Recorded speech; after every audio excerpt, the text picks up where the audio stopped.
Olá! Medicamento biológico é uma expressão ampla que engloba diferentes categorias de fármacos para tratamento e cura de doenças e outras condições de saúde, geralmente obtidos por biotecnologia de ponta, usando micro-organismos, células, sejam vegetais ou animais, e ainda isolados de fluidos biológicos. A Resolução Anvisa 55 de 2010, que dispõe sobre o registro de produtos biológicos novos e de produtos biológicos e dá outras providências, classifica os medicamentos biológicos em vacinas, soros hiperimunes, hemoderivados, biomedicamentos, estes subdivididos em medicamentos obtidos a partir de fluidos biológicos ou tecidos de origem animal, e medicamentos obtidos por procedimentos biotecnológicos, anticorpos monoclonais e medicamentos contendo micro-organismos vivos, atenuados ou mortos. A expressão medicamento biológico é frequentemente utilizada pela Anvisa como sinônimo de produto biológico. Internacionalmente é usada a expressão medicamento biofarmacêutico. Essa expressão é interessante para demonstrar que os medicamentos biológicos são produzidos por métodos como o de DNA recombinante e a tecnologia de hibridoma, como também para destacar uma distinção de outros produtos biológicos, como proteínas obtidas de fluidos ou tecidos de animais ou de micro-organismos não recombinantes. A Anvisa não adota o termo biosimilar, mas a fim de não causar confusão, a agência reguladora publicou uma nota de esclarecimento que define produtos biológicos conhecidos internacionalmente como biosimilares, aqueles registrados no Brasil por via de comparabilidade, nos termos da RDC 55 de 2019. Um medicamento biosimilar é um fármaco desenvolvido de modo a garantir os mesmos resultados em termos de segurança, qualidade e eficácia a outro já existente e já aprovado pelas agências reguladoras. Os biosimilares também são medicamentos biológicos, mas não são idênticos aos biológicos, que nesse caso podem ser chamados de medicamentos de referência. As especificidades dos processos produtivos e as características dos fármacos impedem a obtenção de cópias idênticas.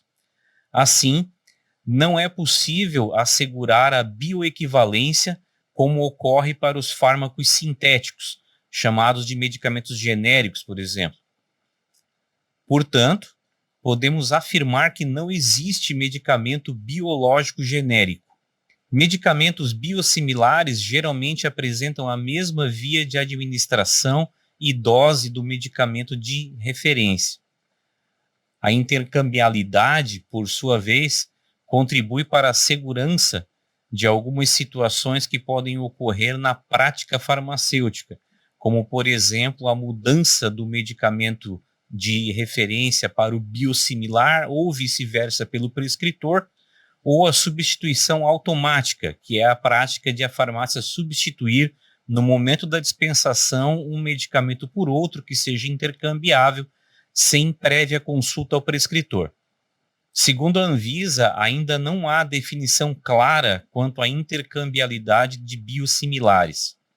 Diante da falta de consenso sobre intercambiabilidade, ainda são necessários estudos adequados que comprovem que a intercambiabilidade não compromete a segurança do paciente.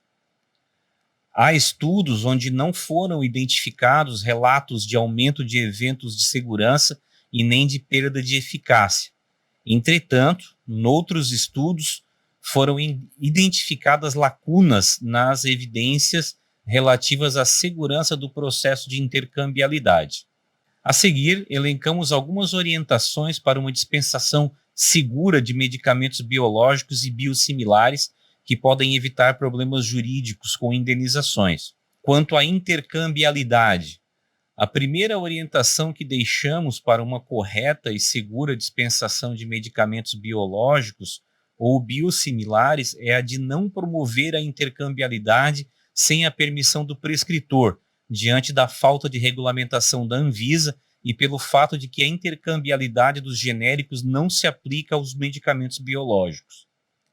Quanto à conferência da nomenclatura dos medicamentos na receita, sempre considerar a grafia e nomes semelhantes como fatores de risco para erros de dispensação. Há relatos de casos de superdosagem com resultado de óbito devido à troca entre trastuzumab e trastuzumab emtansina, pois a dose máxima do primeiro é 2 vezes maior do que a dose do segundo. Quanto à conferência da prescrição em si, verificar a concentração dos medicamentos por extenso, como, por exemplo, as abreviaturas das unidades de medida com miligramas ou microgramas, pois há risco de equívoco de interpretação e, consequentemente, erro de dosagem. Verificar sempre as doses prescritas, pois não devem utilizar o zero antes da casa decimal, ou seja, à esquerda do número, como, por exemplo, 5 miligramas, quando o correto é 0,5 miligramas. E verificar sempre as doses prescritas, pois é correto não expressar doses utilizando o zero após a casa decimal, ou seja, à direita do número quando esse número for inteiro. Por exemplo, 5,0 mililitros, quando o correto seria 5 mililitros. Quanto ao armazenamento, medicamentos biológicos sofrem desnaturação quando expostos a temperaturas não preconizadas, apresentando sensibilidade à luz. Proceder ao armazenamento e a distribuição separada dos lotes de medicamento biológico e de referência e de biosimilares. Quanto à dispensação, recomenda-se registrar as especialidades farmacêuticas que cada cliente está utilizando e seu respectivo lote, para fins de constituir mais uma barreira de controle de dispensação e rastreabilidade. Sempre orientar o cliente acerca dos biosimilares e das peculiaridades dos medicamentos biológicos, com termos simples e de fácil entendimento. Sempre orientar o cliente sobre o transporte e o armazenamento correto. Quanto ao monitoramento, sempre orientar o cliente para que este relate reações adversas. Sempre notificar esses eventos adversos relacionados ao uso dos medicamentos por meio do sistema de farmacovigilância Vigimed. Sucesso e até o próximo vídeo.